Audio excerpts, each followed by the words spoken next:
அரியலூரில் நகை அடகு கடை ஒன்றில் பணியாற்றி வந்த ராஜஸ்தானைச் சேர்ந்த கண்ணையா என்பவர் 1.5 கிலோ தங்கம் மற்றும் வெள்ளி பொருட்களையும் 5 லட்சம் ரூபாயையும் களவாடி சென்றது அதிர்ச்சியை ஏற்படுத்தியிருக்கிறது. இது பற்றிய கூடுதல் விவரங்களை வழங்குவதற்காக செய்தியாளர் ஞானசேகரன் இணைப்பில் இருக்கீங்க. அவர் எவ்வளவு நாட்களாக அங்கு பணியில் இருந்தார், என்ன நடந்தது ஞானசேகரன்? அரியலூர் பெரிய கடத்தெருவில் அமைந்துள்ளது ஸ்ரீ அரிகன் சிவன் பேங்கர்ஸ் என்ற நகைக்கடையை நடத்தி வருகிறார்.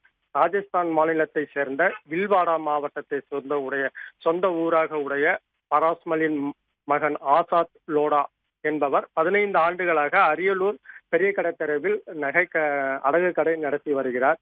இவர் கடந்த 3 மாதங்களுக்கு முன்பு தனது கடையில் புதிதாக வேலைக்கு சேர்த்துள்ளார்.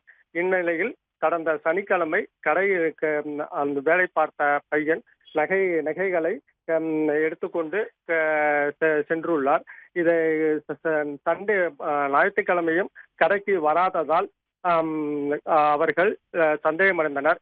எப்பொழுதும் கடையை சாத்திவிட்டு நகைகளை தனது தங்கை வீட்டுக்காரர் நானேஷ் பேங்கர்ஸ் நகைக்கடையில் பாதுகாப்பாக வைப்பது வழக்கம். இவரது கடை அதிக சிறிய கடையாக உள்ளதால் பாதுகாப்பு இல்லாத காரணத்தினாலும் தனது தங்கை வீட்டுக்காரர் கடையில் நகைகளை வைப்பது வழக்கம்.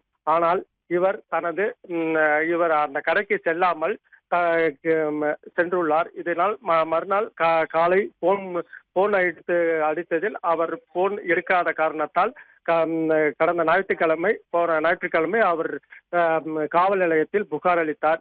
இதில் அவர் கடையில் உள்ள அடகு வைத்த 1 கிலோ நகையும் தனது சொந்த நகையும் 500 கிராமும் 8.5 கிலோ வெள்ளி நகையும் 5 லட்சம் ரூபாய் கேஷாகவும் திருடி சென்றதாக கூறுகின்றனர்.